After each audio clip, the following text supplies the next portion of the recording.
आरसपुरा क्षेत्र के कुछ क्षेत्रों में धान की फसल में बैक्टीरियल लीफ ब्लाइट के मामले सामने आने के बाद किसान काफी चिंतित हैं और उनका कहना है कि अगर इस फंगस को कंट्रोल नहीं किया गया तो इसका असर धान की पैदावार पर पड़ सकता है।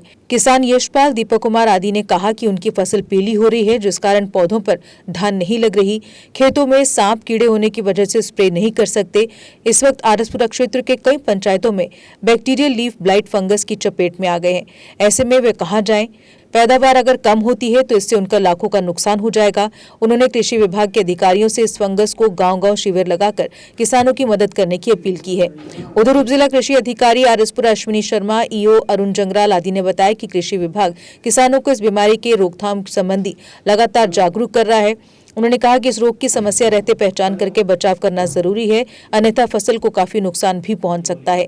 किसानों को परेशान होने की कोई जरूरत नहीं है और मौसम का बदलाव शुरू होते ही बीमारी का प्रकोप भी कम होना शुरू हो जाएगा। किसानों को कुछ सावधानियां बरतने की जरूरत है। जिस खेत में इस बीमारी को देखा जा रहा है उसे खेत का पानी दूसरे खेत में नहीं जाना चाहिए। खेत को सूखा न रखें, हल्का पानी लगाकर नमी बनाए रखें। उन्होंने कहा कि कृषि विभाग इस बीमारी से निपटने के लिए पूरी तरह सक्षम है और लगातार टीमें किसानों को इस संबंध में जागरूक करने में जुट चुकी हैं। किसानों को हम यही अवेयर करेंगे कि आप अभी इतने पैनिक ना हो। हमारी जो फील्ड फंक्शनरीज हैं वो सारे फार्मर्स के कांटेक्ट में हैं और जो गांव-गांव जाके अवेयरनेस कर रहे हैं। तो हमारे जो chief agriculture officer, district agriculture officer और मैं भी था, मेरे एसएमएस थे, सारी टीम ने विजिट किया था। गिराना में पता चला था हमें कि ये बीमारी आई है, तो हमने विजिट किया था।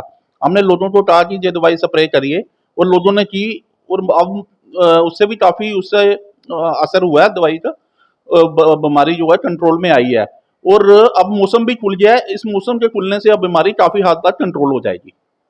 जिस खेत में पूरी तरह से चपेट में आ चुका है किसान इस बीमारी से, फिर दूसरी खेत में ना चले जाए, इसके लिए क्या करें? इसके लिए जो हम यही कहेंगे कि ये खेत का पानी दूसरे खेत में ना जाए। ये क्योंकि खेत से खेत जाती है, जैसे हवा के कारण, पानी के कारण, तो हम यही कहते हैं कि लोगों को कि एक खेत का पानी दूसरे खेत में ना जाए। इसके लिए जब चपेट में कौन सी स्प्रे करनी चाहिए? ये स्ट्रेप्टोसाइक्लिन है, कॉपर ऑक्सीक्लोराइड। कितनी मात्रा होनी चाहिए सर इसकी? ये 2 ग्राम 2 ml पर लीटर ऑफ वाटर ये स्प्रे करें और एक पंप का पूरा कनाल में स्प्रे करते हैं। लोग कहीं करते हैं कि एक पंप 2 कनाल में स्प्रे कर दिया, उससे असर नहीं होता है। जब तक पौधा हमारा पूरी तरह भीगेगा नहीं तो उससे असर नहीं होगा। किसानों को एडवाइस देना चाहते हैं सर? किसानों को हम यही एडवाइस करते हैं कि सबसे पहले जब आप सीड लेते हैं तो उसका वो सीड ट्रीटमेंट जरूर करें। हम लोगों को हर जगह हम यही कहते हैं कि बीज लगाने से पहले, नर्सरी लगाने से पहले उसका वो जो है सीड ट्रीटमेंट कर लें। सीड ट्रीटमेंट करने से हमारी काफ़ी तरह की बीमारियों की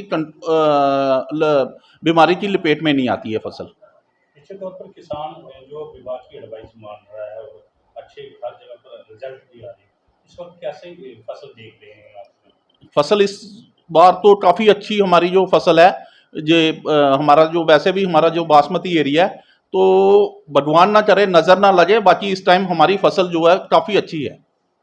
Deshbhagat university Punjab courses offered PhD, post graduate, under graduate, PG diploma certificate. Contact us for admissions.